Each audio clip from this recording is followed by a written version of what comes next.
The Book of Jacob, Chapter 3. Now behold, it came to pass that I, Jacob, having ministered much unto my people in word, and I cannot write but a little of my words, because of the difficulty of engraving our words upon plates. And we know that the things which we write upon plates must remain. But whatsoever things we write upon anything save it be upon plates must perish and vanish away. But we can write a few words upon plates, which will give our children and also our beloved brethren a small degree of knowledge concerning us, or concerning their fathers. Now, in this thing we do rejoice, and we labor diligently to engraven these words upon plates, hoping that our beloved brethren and our children will receive them with thankful hearts, and look upon them, that they may learn with joy, and not with sorrow, neither with contempt, concerning their first parents. For this intent have we written these things, that they may know that we knew of Christ, and we had a hope of his glory, many 100 years before his coming. And not only we ourselves had a hope of his glory, but also all the holy prophets which were before us. Behold, they believed in Christ, and worshipped the Father in his name. And also we worship the Father in his name. And for this intent we keep the law of Moses, it pointing our souls to him. And for this cause it is sanctified unto us for righteousness, even as it was accounted unto Abraham in the wilderness to be obedient unto the commands of God, in offering up his son Isaac, which was a similitude of God and his only begotten Son. Wherefore we search the prophets, and we have many revelations, and the spirit of prophecy, and having all these witnesses, we obtain a hope, and our faith becometh unshaken, insomuch that we truly can command in the name of Jesus, and the very trees obey us, are the mountains, are the waves of the sea. Nevertheless, the Lord God sheweth us our weakness, that we may know that it is by his grace and his great condescensions unto the children of men that we have power to do these things. Condescensions now, instead of condescensions, the Lord showeth, which is a similitude. Now, in the Quran, a difference is that it doesn't say that God gave Abraham the dream. It says that Abraham had the dream, and he was told that he was a good doer for not having fulfilled the dream, and he was given something to do instead. And when is obeying, not obeying God, when is that the right thing? So, that doesn't, there's some conflicting issues in the Bible. And, of course, the law, doing things in Jesus' name, Matthew 7:22 and 23. If you are of that sort, then you are the sort that worked outside his law, the sort that he didn't know anybody like you, but of course he knew that people were going to do things good in his name. They were going to heal in his name. They were going to cast out demons in his name. And I know that's not the order of the verse, but I make my point in whatever order I'm going to make my point. Behold, great and marvelous are the works of the Lord. How unsearchable are the depths of the mysteries of him. And it is impossible that man should find out all his ways. And no man knoweth of his ways, save it be revealed unto him. Wherefore, brethren, despise not the revelations of God. For behold, by the power of his word, man came upon the face of the earth, which earth was created by the power of his word. Wherefore, if God, being able to speak, and the world was, and to speak, and man was created, O then, why not able to command the earth, or the workmanship of his hands, upon the face of it, according to his will and pleasure? Wherefore, brethren, seek not to counsel the Lord, but to take counsel from his hand. For behold, ye yourselves know that he counseleth in wisdom, and in justice, and in great mercy, over all his works. Wherefore, beloved brethren, he reconciled unto him through the atonement of Christ, his only begotten Son, that ye may obtain a resurrection according to the power of the resurrection which is in Christ, and be presented as the firstfruits of Christ unto him, having faith and obtained a good hope of glory in him before he manifesteth himself in the flesh. Begotten Son, and ye may obtain. Marvelous, spelled with one L now. And so, where in the Bible does the good deeds of others count for yourself, right?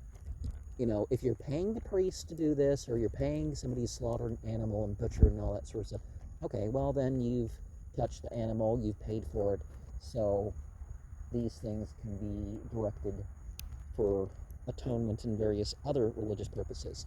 And as I pointed out in my whole Sons of God, Children of God series of tiny little talks, the Bible speaks of the only begotten in terms of the exemplar prophet of the time.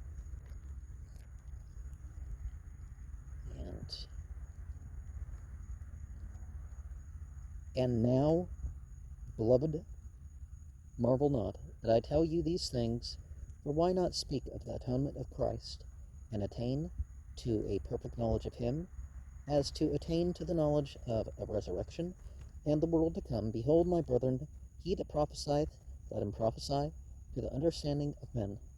For the Spirit speaketh the truth, and lieth not, wherefore it speaketh of things as they really are, and of things as they really will be. Wherefore these things are manifested unto us plainly, for the salvation of our souls. But, behold, we are not witnesses alone in these things, for God also spake them unto prophets of old.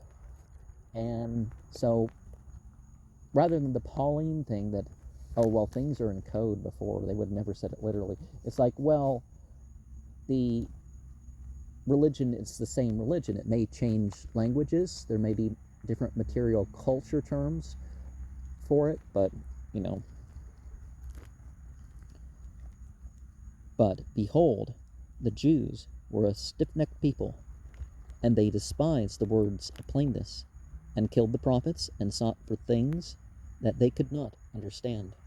Wherefore, because of their blindness, which blindness came by looking beyond the mark, they must needs fall, for God hath taken away his plainness from them, and delivered unto them many things which they cannot understand, because they desired it. And because they desired it, God hath done it, that they may stumble. And it's narrated that there was 100 prophets to the Israelites, and we only have record of 83 of them. You know, there's some that aren't included in mention of the Bible. I mean, well, there was a chain of 100 generations anyway. Sometimes there was more than one at once, and it wasn't only 100 or something, but it's a bit more complex. I can say in a couple sentences. But it said that, or was it 83 that they killed? Yeah. So, yeah. But this isn't a criticism of people for being of that tribe, or those tribes in particular are, you know, not all people who follow some form of Judaism or, you know, upon these things. And now I, Jacob, am led on by the Spirit unto prophesying, for I perceive by the workings of the Spirit which is in me, that by the stumbling of the Jews they will reject the stone upon which they might build an unsafe foundation. But behold, according to the Scriptures, this stone shall become great and the last, and the only sure foundation upon which the Jews can build.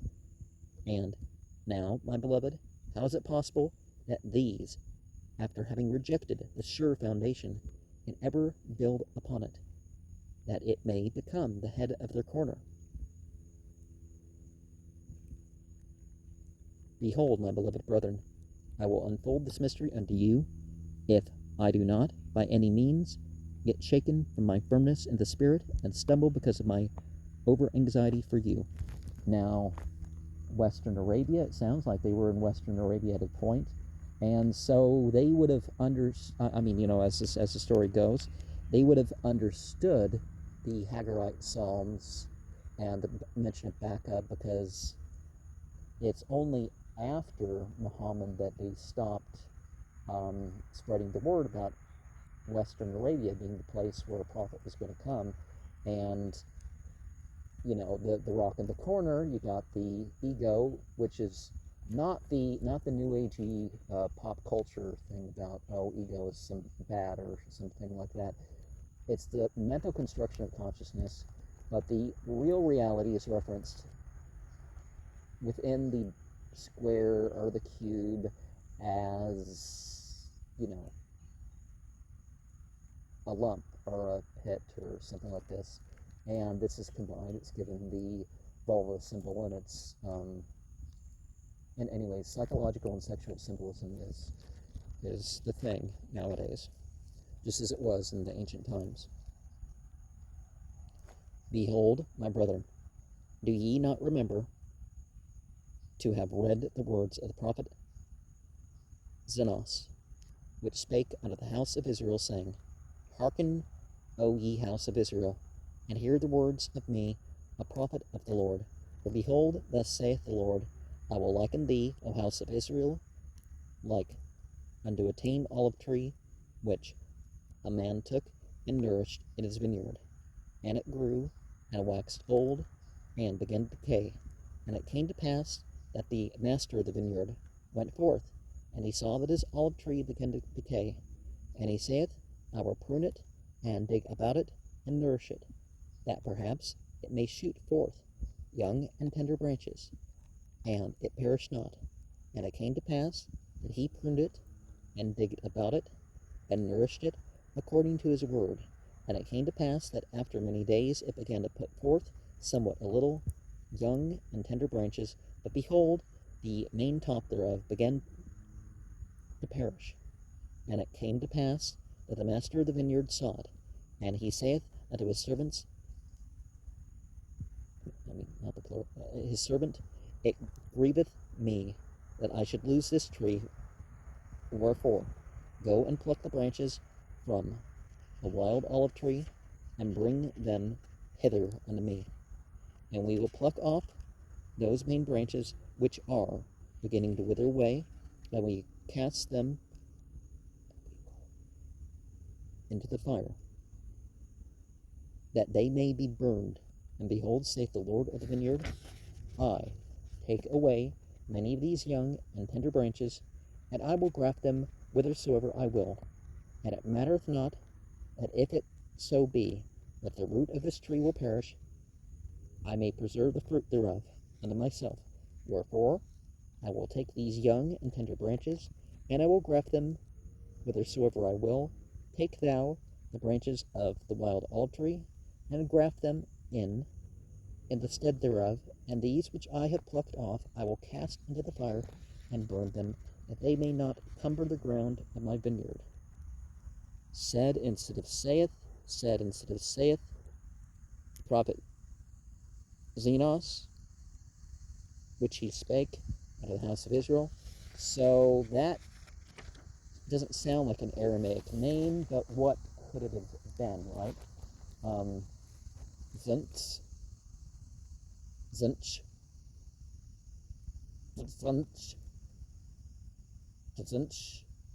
yeah, whatever it's supposed to have been. If anybody has a clue of what's being represented.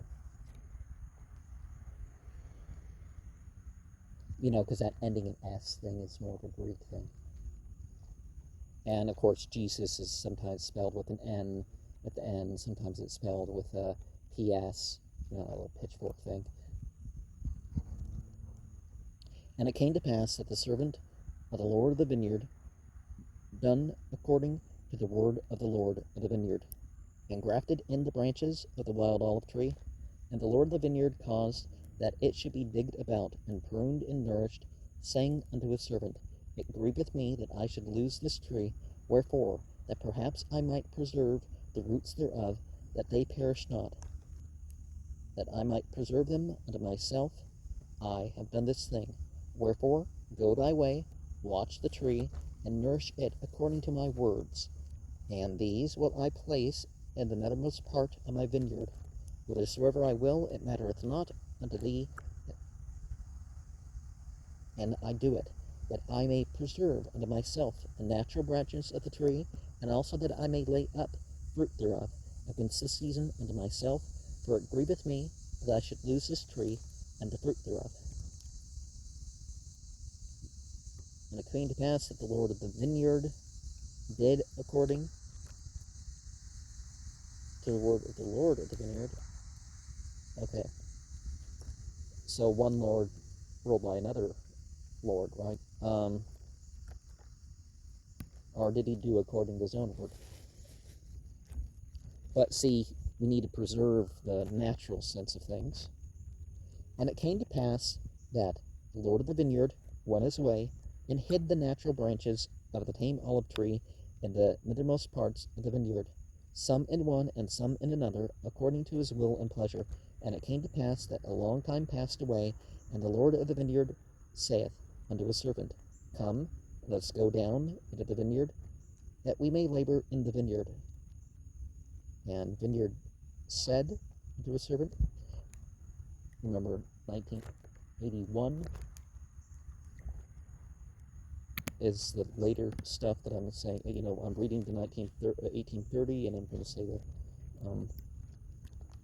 And it came to pass that the Lord of the vineyard and also the servant went down into the vineyard to labor. And it came to pass that the servant saith unto his master, Behold, look here, behold the tree. And it came to pass that the Lord of the vineyard looked and beheld the tree, in the which the wild olive branches had been grafted, and it had sprang forth and began to bear fruit. And he beheld that it was good, and the fruit thereof was like unto the natural fruit. And he saith unto the servant, Behold, the branches of the wild tree have taken hold of the moisture of the root thereof, that the root thereof hath brought forth much strength, and because of the much strength of the root thereof, the wild branches hath brought forth tame fruit. Now if we had not grafted in these branches, the tree thereof would have perished. And now behold, I shall lay up much fruit, which the tree thereof hath brought forth, and the fruit thereof I shall lay up against the season unto mine own self. And it came to pass, the Lord of the vineyard saith unto the servant, Come, let us go to the nethermost part of the vineyard, and behold, if the natural branches of the tree hath not brought forth much fruit also, that I may lay up of the fruit thereof against the season unto mine own self. And it came to pass that they went forth, whither the master of the vineyard had hid the natural branches of the tree. And he saith unto the servant, Behold these. And he beheld the first, that it had brought forth much fruit, and he beheld also that it was good. And he saith unto the servant, Take of the fruit thereof, and lay it up against the season, that I may preserve it unto mine own self. For behold, saith he, This long time have I nourished it, and it hath brought forth much fruit. And said, that the servant said unto his master, It had sprung forth and begun to bear fruit. And he said unto the servant, The wild tree have taken hold of the moisture, branches have brought forth. And the vineyard said unto the servant, Branches of the tree have not brought forth. The master, they went forth whither the master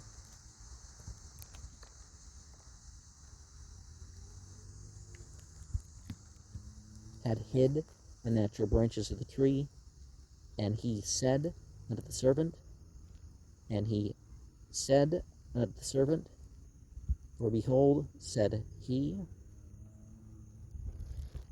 and it came to pass that the servant saith unto his master, how comest thou hither to plant this tree, or this branch of the tree? For behold, it was the poorest spot in all the land of thy vineyard. And the Lord of the vineyard saith unto him, counsel me not. I knew that it was a poor spot of ground, wherefore I said unto thee, I have nourished it this long time, and thou beholdest that it hath brought forth much fruit. Vineyard said, and before that, all the land of the vineyard. And it came to pass that the Lord of the vineyard saith unto his servant, look hither, behold, I have planted another branch of the tree also, and thou knowest that this spot of the ground was poorer than the first, but behold the tree, I have nourished it this long time, and it hath brought forth much fruit. Therefore gather it, and lay it up against the season, that I may preserve it unto mine own self. That the Lord of the vineyard said unto his servant. And it came to pass that the Lord of the vineyard saith again unto his servant, look hither, and behold another branch, also which I have planted. Behold, that I have nourished it also, and it hath brought forth fruit. And he saith unto the servant, look hither, and behold the last. Behold, this will I planted in a good spot of ground, and I have nourished it this long time, and only a part of the tree hath brought forth tame fruit, and another part of the tree hath brought forth wild fruit. Behold, I have nourished this tree like unto the others. And it came to pass that the Lord of the vineyard said unto the servant, pluck off the branches that have not brought forth good fruit, and cast them into the fire. But behold, the servant saith unto him, let us prune it, and dig it about, and nourish it a little longer, that perhaps it may bring forth good fruit unto thee, that thou canst lay it up against the season. And it came to pass that the Lord of the vineyard and the servant of the Lord of the vineyard did nourish all the fruit of the vineyard. And the Lord of the vineyard said, behold, the servant said unto him. And it came to pass that a long time had passed away, and the Lord of the vineyard saith unto his servant, come, let us go down into the vineyard, that we may labor again in the vineyard. For behold, the time draweth near, and the end soon cometh. Wherefore I must lay up fruit against the season unto mine own self. And it came to pass that the Lord of the vineyard and the servant went down into the vineyard, and they came to the tree whose natural branches had been broken off, and the wild branches had been grafted in, and behold, all sorts of fruit did cumber the tree. The Lord of the vineyard said, and it came to pass that the Lord of the vineyard did taste of the fruit, every sort according to its number. And the Lord of the vineyard saith, behold, this long time have we nourished this tree, and I have laid up unto myself against the season much fruit. But behold, this time it had brought forth, it had brought forth much fruit, and there is none of it which is good. And behold, there are all kinds of bad fruit, and it profiteth me nothing, notwithstanding all our labor. And now it grieveth me that I should lose this tree. And the Lord of the vineyard saith unto the servant, what shall we do unto the tree, that I may preserve again good fruit thereof unto mine own self? And the servant saith unto his master, behold, because thou didst graft in the branches of the wild olive tree, they have nourished the roots, that they are alive, and they have not perished. Wherefore thou beholdest that they are yet good. And the servant said, the Lord of the vineyard said, the Lord of the vineyard said. And it came to pass that the Lord of the vineyard saith unto his servant, the tree profiteth me nothing, and the roots thereof profiteth me nothing, so long as it shall bring forth evil fruit. Nevertheless I know that the roots are good, and for mine own purpose I have preserved them, and because of their much strength they have hitherto brought forth from the wild branches good fruit. But behold, the wild branches have grown and have overran the roots thereof, and because that the wild branches have overcome the roots thereof, it hath brought forth much evil fruit, and because that it hath brought forth so much evil fruit, thou beholdest that it beginneth to perish, and it will soon become ripened, that it may be cast into the fire, except we should do something for it, preserve it. Overran, and Lord of the vineyard said, and it came to pass that the Lord of the vineyard saith unto his servant, Let us go down into the nethermost parts of the vineyard, and behold, if the natural branches have also brought forth evil fruit. And it came to pass that they went down into the nethermost parts of the vineyard, and it came to pass that they beheld that the fruit of the natural branches had become corrupt also, yea, the first and the second, and also the last, and they had all become corrupt, and the wild fruit of the last had overcome that part of the tree which brought forth good fruit, even that the branch had withered away and died, the Lord of the vineyard said. And it came to pass that the Lord of the vineyard wept, and saith unto the servant, What could I have done more for my vineyard? Behold, I knew that all the fruit of the vineyard, save it were these, had become corrupted. And now these which have once brought forth good fruit have also become corrupted. And now all the trees of my vineyard are good for nothing, save it be to be hewn down and cast into the fire. And behold, this last, his branch, hath withered away. I did plant in a good spot of ground, yea, even that which was choice unto me, above all other parts of the land of my vineyard. And thou beheldest that I also cut down that which cumbered this spot of ground, that I might plant this tree in the stead thereof. And thou beheldest that a part thereof brought forth good fruit, and a part thereof brought forth wild fruit.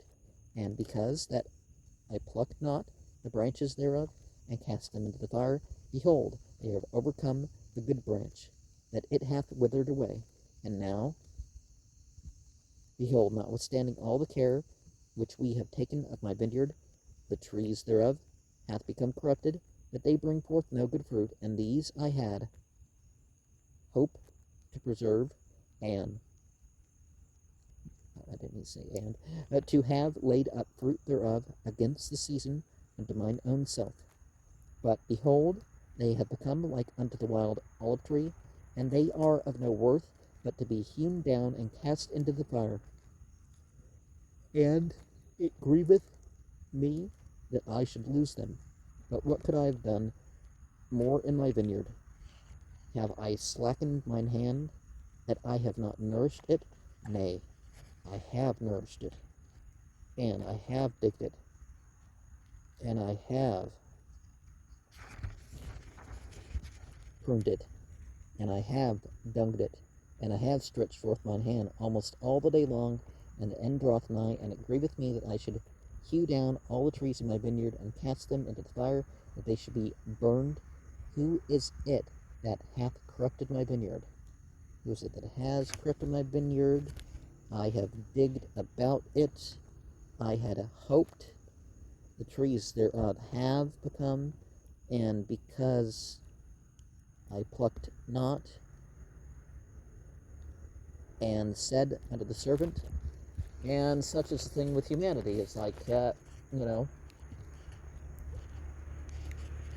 we've been given this opportunity, but it's been corrupted, right? Except, for the few. And if this is more of a, this doesn't lead to the point that it's people's, it's the plant's fault, but with humans, it's the human fault. And it came to pass that the servant saith unto his master, Is it not the loftiness of thy vineyard? Hath not the branches thereof overcame the roots, which are good, and because that the branches have overcome the roots thereof. For behold, they grow faster than the strength of the roots thereof, taking strength unto themselves. Behold, I say, is not this the cause that the trees of thy vineyard hath become corrupted? It came to pass that the servant said,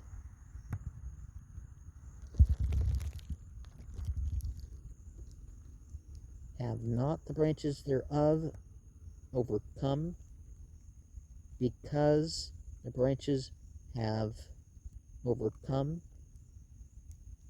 the roots thereof? Behold, they grow faster than the strengths of the roots, taking strength unto themselves. Trees of thy vineyard have become corrupted. And it came to pass that the Lord of the vineyard saith unto his servant, let us go to, and hew down the trees of the vineyard, and cast them into the fire, that they shall not cumber the ground of my vineyard. For I have done all what I could. I have done more for my vineyard. But behold, the servant saith unto the Lord of the vineyard, spare it a little longer. And the Lord saith, yea, I will spare it a little longer, for it grieveth me that I should lose the trees of my vineyard.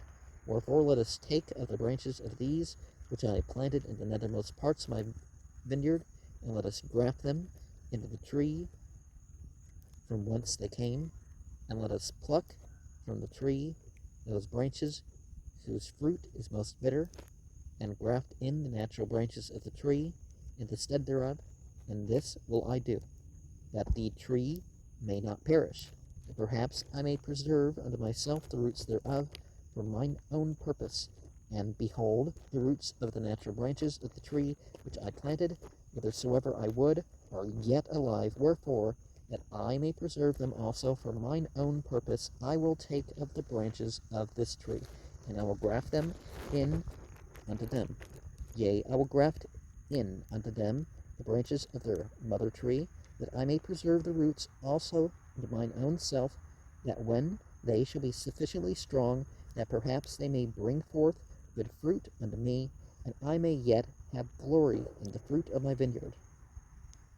Sufficiently strong, perhaps they, and the Lord said, the servant said, the Lord of the vineyard said. And it came to pass that they took from the natural tree, which had become wild, and grafted in unto the natural trees, which also had become wild, and they also took of the natural trees, which had become wild, and grafted into their mother tree. And the Lord of the vineyard saith unto the servant, pluck not the wild branches from the trees, save it be those which are most bitter, and in them ye shall graft, according to that which I have said.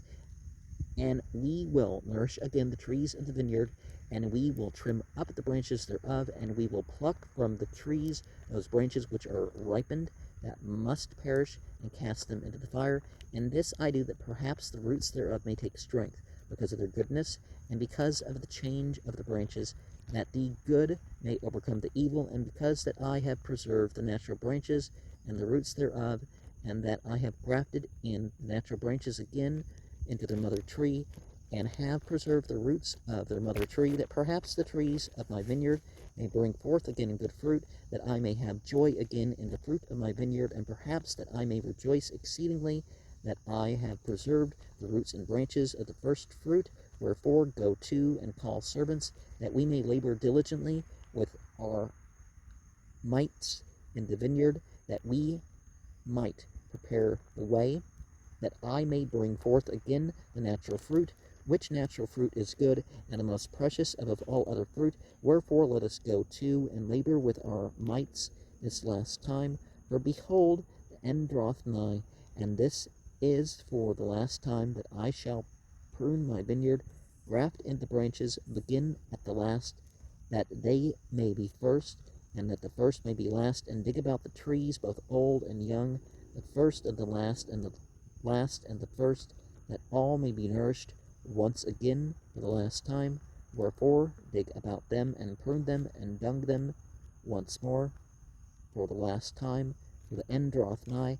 And if it be so, and if it so be that these last grafts shall grow and bring forth the natural fruit, then shall ye prepare the way for them, that they may grow, and as they begin to grow, ye shall clear away the branches which bring forth bitter fruit, according to the strength of the good and the size thereof, and ye shall not clear away the bad thereof all at once, lest the roots thereof should be too strong for the graft, and the graft thereof shall perish, and I lose the trees of my vineyard, for it grieveth me that I should lose the trees of my vineyard. Wherefore ye shall clear away the bad, according as the good shall grow, and that the root and the top may be equal in strength, until the good shall overcome the bad, and the bad shall be hewn down and cast into the fire, that they cumber not the ground of my vineyard.